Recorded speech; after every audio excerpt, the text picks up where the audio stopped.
ফের ইসরায়েলে মিসাইল বৃষ্টি, ৮ শতাধিক সেনা নিহত দাবি করছে ইরান।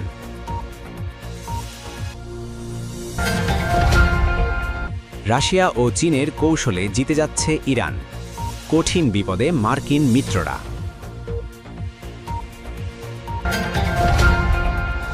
মধ্যপ্রাচ্যের ১৩টি মার্কিন ঘাঁটি গুড়িয়ে দিয়েছে ইরান, চাঞ্চল্যকর তথ্য ফাঁস।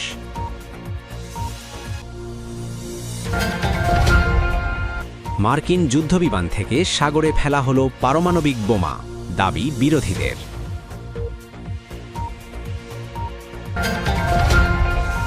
মার্কিন তর্জন-গর্জন কি শেষ? ইরানের দুয়ারে ট্রাম্প খেলার ফল এবার ইরানের হাতে। এতক্ষণ শুনছিলেন সংবাদ শিরোনাম, এবারে বিস্তারিত সংবাদ। তবে তার আগে অনুরোধ থাকবে ভিডিওটিতে একটি লাইক দিয়ে কমেন্ট করে জানিয়ে দিন কোন জেলা বা দেশ থেকে ভিডিওটি দেখছেন ও শুনছেন। মধ্যপ্রাচ্যের রণক্ষেত্রে আগুনের লেলিহান শিখা আরও তীব্র হয়ে উঠেছে। ইরান ও ইসরায়েল যুক্তরাষ্ট্রের মধ্যকার যুদ্ধ এখন এক প্রলয়ঙ্করী রূপ ধারণ করেছে। শুক্রবার ভোরে ইরানি বাহিনী তাদের অপারেশন ট্রু প্রমিস 4-এর ৮৩তম ধাপের সূচনা করে এক নজিরবিহীন হামলা চালিয়েছে। শত শত মিসাইল ও ড্রোনের গর্জনে কেঁপে উঠেছে আশদৌদ থেকে শুরু করে কাতার কুয়েতের মার্কিন ঘাঁটিগুলো। ভোরের আলো ফোটার আগেই আকাশের বুক চিরে ধেয়ে আসে একের পর এক দূরপাল্লার ব্যালিস্টিক মিসাইল এবং আত্মঘাতী ড্রোনের ঝাঁক। ইরানের অ্যারোস্পেস ও নেভাল ফোর্সের এই সমন্বিত হামলায় মূল লক্ষ্যবস্তু ছিল ইসরায়েলের গুরুত্বপূর্ণ তেল শোধনাগার এবং আশদোদ শহরের সামরিক অবস্থানগুলো। সেই সঙ্গে মডাইন বসতিতে থাকা দখলদার বাহিনীর ইউনিটগুলো এই বিধ্বংসী আগুনের মুখে পড়ে। তবে এবারের হামলার সবচেয়ে চমকপ্রদ দিক ছিল মার্কিন ঘাঁটির ওপর সরাসরি ও ভয়াবহ আঘাত। আল দাফরা এবং আল উদাইদের মতো বিশাল মার্কিন সামরিক কেন্দ্রগুলোতে বৃষ্টির মতো আছড়ে পড়েছে ইরানি মিসাইল। মার্কিন গোয়েন্দা বিনিময় কেন্দ্র এবং যুদ্ধ বিমানের জ্বালানি ডিপোগুলো মুহূর্তেই আগুনের কুণ্ডলিতে পরিণত হয়। আকাশ প্রতিরক্ষা ব্যবস্থা প্যাট্রিয়টের রক্ষণাবেক্ষণ কেন্দ্রগুলোকেও মাটির সঙ্গে মিশিয়ে দেওয়ার দাবি করেছে তেহরান। ইরানি সশস্ত্র বাহিনীর মুখপাত্র ব্রিগেডিয়ার জেনারেল আবুল ফাজল শেকারচি রাশীয় টেলিভিশনে দাঁড়িয়ে যে পরিসংখ্যান দিয়েছেন তা বিশ্ববাসীকে স্তম্ভিত করে দিয়েছে।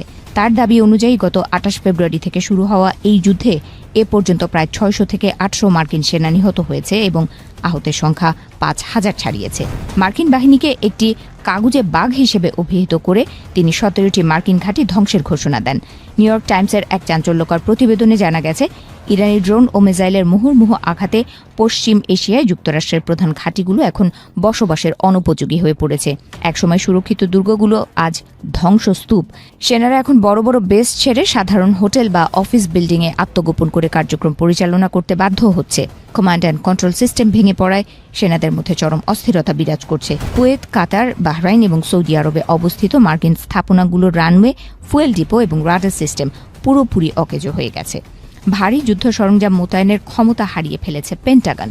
পরিস্থিতি এতটাই বেগতিক যে অনেক মার্কিন সেনাকে মধ্যপ্রাচ্য থেকে সরিয়ে সরাসরি ইউরোপে পাঠিয়ে দেওয়া হয়েছে। ওয়াশিংটনের দীর্ঘদিনের আঞ্চলিক আধিপত্য এখন খাদের কিনারে এসে দাঁড়িয়েছে। ইরান জানিয়েছে এই অভিযানে তারা উন্নত প্রযুক্তির মাল্টিপল বোরহেড মিসাইল ব্যবহার করেছে, যা যে কোনো আধুনিক প্রতিরক্ষা বুদ্র ভেদ করতে সক্ষম। হামলার সূক্ষ্মতা ও কার্যকারিতা শতভাগ সফল হয়েছে বলে তেহরান গর্ব ভরে প্রচার করছে। এই অপারেশন ট্রু প্রমিস 4 যেন এক নতুন আঞ্চলিক সমীকরণের ইঙ্গিত দিচ্ছে, যেখানে পুরনো শক্তির দাপট ম্লান হয়ে আসছে। অশান্ত এই মরুভূমির আকাশে এখন কেবল বারুদের গন্ধ আর যুদ্ধের দামামা। ইরান স্পষ্ট জানিয়ে দিয়েছে, উস্কানি বন্ধ না হওয়া পর্যন্ত তাদের এই অপারেশন থামবে না। অন্যদিকে মার্কিন ও ইসরায়েলি শিবিরে যে ক্ষয়ক্ষতির চিত্র ফুটে উঠছে তা মধ্যপ্রাচ্যে পশ্চিমা শক্তির উপস্থিতিকে এক বিশাল অস্তিত্ব সংকটের মুখে ঠেলে দিয়েছে। রণক্ষেত্র এখন আর শুধু মধ্যপ্রাচ্যে সীমাবদ্ধ নেই। তেহরানের আকাশ দাপিয়ে বেড়ানো মার্কিন যুদ্ধবিমান আর ক্ষেপণাস্ত্রের গর্জন এখন প্রতিধ্বনি তুলছে কিয়েভ থেকে সিউল পর্যন্ত। পেন্টাগনের এক গোপন পরিকল্পনা ফাঁস হতেই বিশ্বজুড়ে শুরু হয়েছে তোলপাড়। ইরানকে ঠেকাতে গিয়ে কি তবে ইউক্রেন আর দক্ষিণ কোরিয়াকে অরক্ষিত করে দিচ্ছে হোয়াইট হাউস? সপ্তাহখানেক হলো শুরু হয়েছে ইরান যুক্তরাষ্ট্র সরাসরি যুদ্ধ, আর এই কয়েকদিনেই মার্কিন সেনারা ইরানের ওপর অন্তত ১০,০০০ লক্ষ্যবস্তুতে আঘাত হেনেছে। কিন্তু এই বিধ্বংসী আক্রমণের মূল্য দিতে হচ্ছে অন্য মিত্রদের। খবর উঠেছে, ইরান ফ্রন্টে গোলাবারুদ আর ক্ষেপণাস্ত্রের টান পড়ায় ইউক্রেন ও দক্ষিণ কোরিয়া থেকে অত্যাধুনিক প্যাট্রিয়ট ও থার্ড প্রতিরক্ষা ব্যবস্থা সরিয়ে নেওয়ার ছক কষছে পেন্টাগন। 4 বছর ধরে রাশিয়ার সঙ্গে রক্তক্ষয়ী যুদ্ধে লিপ্ত ইউক্রেন। ডোনাল্ড ট্রাম্প ক্ষমতায় এসে 24 ঘণ্টায় যুদ্ধ থামানোর প্রতিশ্রুতি দিলেও বাস্তব চিত্র উল্টো। এখন যদি ইউক্রেনের প্যাট্রিয়ট ব্যাটারিগুলো মধ্যপ্রাচ্যে সরিয়ে নেওয়া হয় তবে কিয়েভের আকাশ হবে উন্মুক্ত। পুতিনের মিসাইল তখন বিনা বাধায় গুড়িয়ে দিতে পারবে ইউক্রেনীয় শহরগুলোকে। জেলেনস্কি সাফ জানিয়েছেন, নিজের নিরাপত্তা বিসর্জন দিয়ে তিনি মার্কিনীদের সাহায্য করবেন না। এদিকে এশিয়ার ড্রাগন আর কিম জং উনের চোখ রাঙানি উপেক্ষা করে টিকে আছে দক্ষিণ কোরিয়া। তাদের সুরক্ষা কবচ হল আমেরিকার থার্ড মিসাইল সিস্টেম। সিউল আশঙ্কা করছে, একবার যদি এই সিস্টেম সরিয়ে নেওয়া হয় তবে সুযোগ সন্ধানী চীন কিংবা উত্তর কোরিয়া যে কোনো সময় ঘটিয়ে ফেলতে পারে বড় কোনো বিপর্যয়। কোরীয় সংবাদ মাধ্যমগুলোর প্রশ্ন, আমেরিকা কি তাদের পুরনো বন্ধুদের বিপদে ফেলে পালাচ্ছে? ইউরোপীয় মিত্রদের মাঝেও এখন আতঙ্ক। জার্মানি থেকে তুরস্ক সীমান্তে সরিয়ে নেওয়া হয়েছে প্যাট্রিয়ট ইউনিট। ন্যাটো দেশগুলো ভয় পাচ্ছে মার্কিন ভান্ডার যদি ইরানেই শেষ হয়ে যায় তবে রাশিয়ার পরবর্তী হামলা ঠেকানোর মতো রসদ কি আর অবশিষ্ট থাকবে? যদিও ন্যাটো বলছে সহায়তা অব্যাহত থাকবে, কিন্তু পর্দার আড়ালের চিত্রটা বেশ ঘোলাটে। ইরানের তৈরি সস্তা শাহের ড্রোন ঠেকাতে গিয়ে কপালে ঘাম ছুটছে পেন্টাগনের। কয়েক হাজার ডলারের ড্রোন ধ্বংস করতে খরচ হচ্ছে $1 মিলিয়ন ইন্টারসেপ্টর মিসাইল। এই অসম লড়াইয়ে আমেরিকার থার্ড মিসাইলের স্টক এখন আশঙ্কাজনকভাবে নিচে। লকহিড মার্টিন উৎপাদন বাড়ানোর চেষ্টা করলেও তা হাতে পেতে সময় লাগতে পারে 3 থেকে 8 বছর। ততদিন কি রক্ষা পাবে মার্কিন আধিপত্য? তাইওয়ানের আইন প্রণেতারা স্পষ্ট বলেছেন, আমেরিকার সম্পদ সীমিত, তারা একই সাথে 2 জায়গায় যুদ্ধ করতে পারবে না। ওয়াশিংটন যদি মধ্যপ্রাচ্যের চোরাবালিতে আটকে যায় তবে তাইওয়ান প্রণালীতে চীনের আগ্রাসন ঠেকানো প্রায় অসম্ভব হয়ে পড়বে। পেন্টাগনের এই এয়ার ডিফেন্স গ্যাম্বল কি শেষ পর্যন্ত বুমেরাং হয়ে ফিরবে? নিজের ঘর সামলাতে গিয়ে কি অন্যের ছাদ খুলে নিচ্ছে আমেরিকা?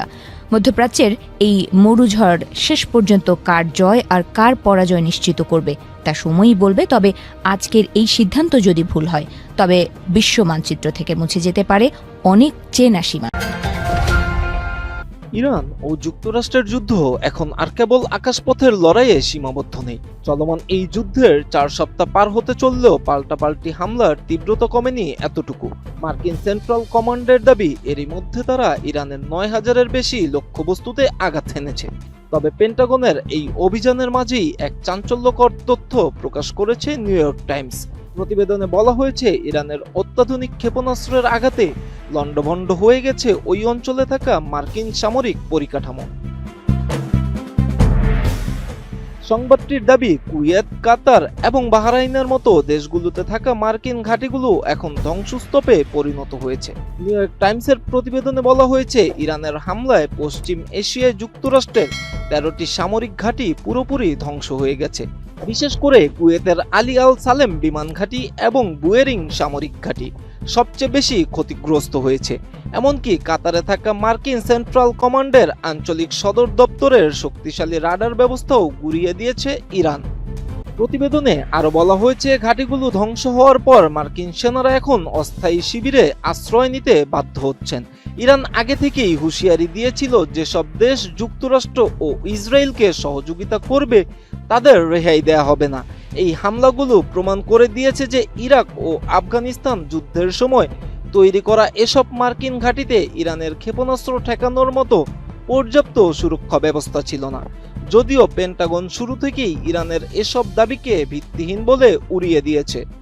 তবে ঘাঁটি হারানোর কিংবা ক্ষয়ক্ষতির খবরের মধ্যেই মধ্যপ্রাচ্য সেনা মোতায়েন আরও বাড়িয়েছে যুক্তরাষ্ট্র। আল জাজিরার এক বিশ্লেষণে বলা হয়েছে, অপারেশন এপিক ফিউরির অংশ হিসেবে অঞ্চলটিতে নতুন করে প্রায় 7000 মেরিন ও প্যারাট্রুপারদের যুক্ত করা হয়েছে। ইউএসএস আব্রাহাম লিঙ্কন রণতরীর পাশাপাশি এখন সক্রিয় রয়েছে ইউএসএস ট্রিপলি ও ইউএসএস বক্সার এমবিয়াস রেডি গ্রুপ। বিশেষ করে 82তম এয়ারবোর্ন ডিভিশনের দ্রুত প্রতিক্রিয়াশীল বাহিনীকে যে কোনো সময়ে বড় ধরনের অভিযানের জন্য প্রস্তুত রাখা হয়েছে। একদিকে ইরান যেমন মার্কিন ঘাঁটিগুলো লক্ষ্য করে একের পর এক ড্রোন ও ক্ষেপণাস্ত্র ছুড়ছে, অন্যদিকে যুক্তরাষ্ট্র তাদের সামরিক শক্তি বাড়িয়ে পাল্টা আঘাতের প্রস্তুতি নিচ্ছে। 13টি ঘাঁটি ধ্বংসের খবর যদি সত্যি হয় তবে তা মার্কিন সামরিক ইতিহাসে এক বড় ধাক্কা হিসেবে গণ্য হবে। এই পাল্টাপাল্টি লড়াই শেষ পর্যন্ত কোন দিকে মোড় নেয় এখন সেটিই দেখার বিষয়। 1958 সাল থেকে আটলান্টিক মহাসাগরের তলায় কাদামাটির নিচে চাপা পড়ে আছে মার্কিন যুক্তরাষ্ট্রের একটি থার্মোনিউক্লিয়ার বোমা। কয়েক দশক পার হয়ে গেলেও জর্জিয়ার টাইবি আইল্যান্ড উপকূলে আজও মিশে আছে সেই অজানা আতঙ্ক। তফাৎ শুধু একটাই, সেদিন এটি ছিল যুদ্ধের প্রস্তুতি, আর আজ এটি ইতিহাসের এক অমীমাংসিত রহস্য। ঘটনার সূত্রপাত 1958 সালের 5 ফেব্রুয়ারি, স্নায়ুযুদ্ধের উত্তাল সময়। মার্কিন বিমান বাহিনীর একটি B-47 স্ট্র্যাটোজেট বোমারু বিমান রুটিন প্রশিক্ষণে আকাশে উঠছিল। বিমানে ছিল বিশাল এক মার্ক 15 থার্মোনিউক্লিয়ার বোমা। মার্কিন সামরিক বাহিনী তখন সোভিয়েত ইউনিয়নের যে কোনো হামলা মোকাবিলায় 24 ঘন্টা প্রস্তুত থাকত। কিন্তু সেই রাতের অন্ধকার আকাশে যে মৃত্যু ফাঁদ অপেক্ষা করছিল তা ছিল কল্পনাতীত। হঠাৎ এক বিকট শব্দে কেঁপে উঠল আকাশ। মাঝ আকাশে B-47 বোমারু বিমানের সাথে একটি F-86 সেভার ফাইটার জেটের ভয়াবহ সংঘর্ষ ঘটে। মুহূর্তের মধ্যে বিধ্বস্ত হয় ফাইটার জেটটি, যদিও পাইলট কোনো মতে প্যারাসুট নিয়ে প্রাণ বাঁচাতে সক্ষম হন। কিন্তু আসল বিপদ ঘনিয়ে আসে বোমারু বিমানটিকে নিয়ে।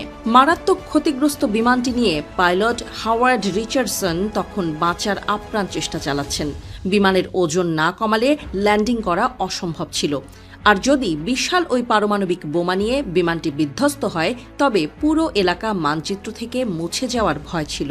জীবন মৃত্যুর সন্ধিক্ষণে দাঁড়িয়ে পাইলট রিচার্ডসন এক ঐতিহাসিক সিদ্ধান্ত নেন।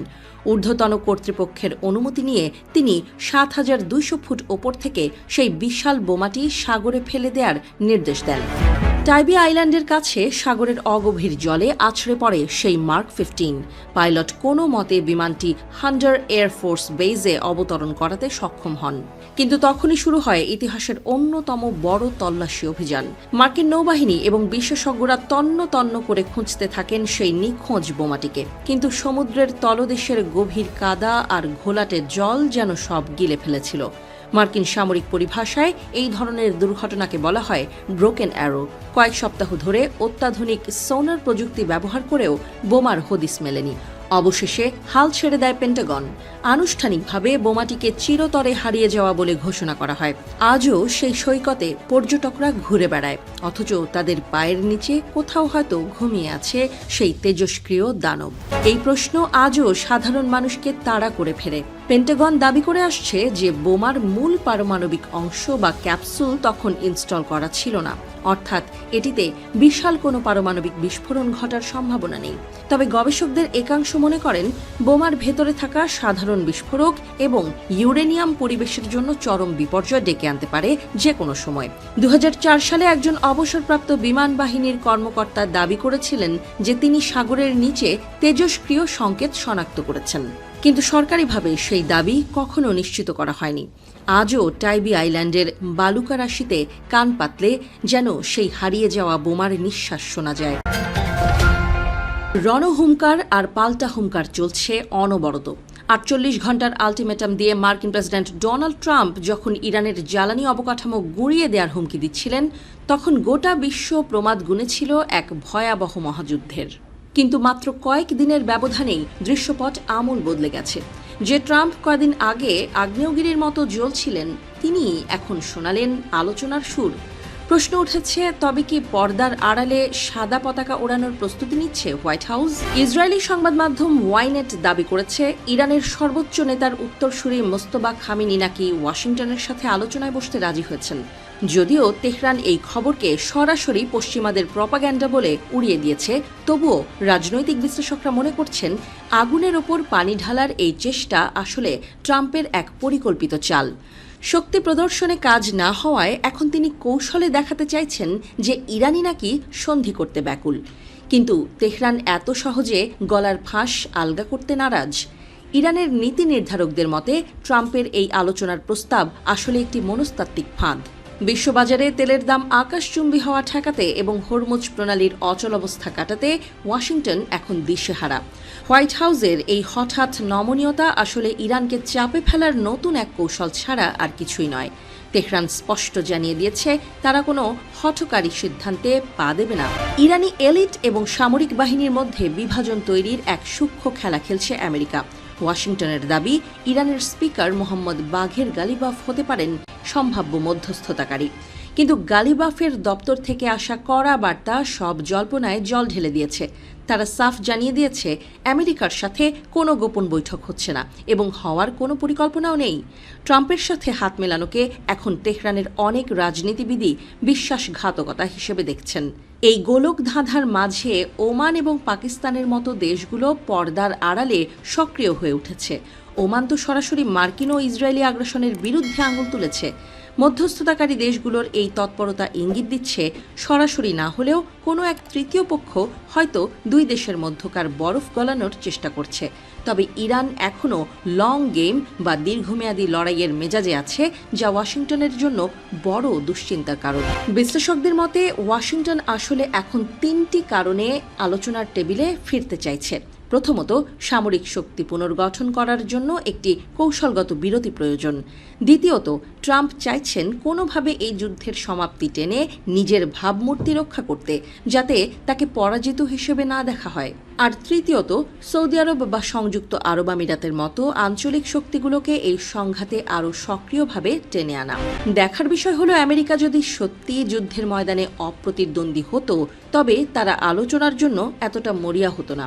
পরাজিতের সাথেই কেবল আলোচনা করতে হয় না, কিন্তু ইরান যে এখনো মাথা নত করেনি, ট্রাম্পের সুর নরম হওয়াটাই তার সবচেয়ে বড় প্রমাণ।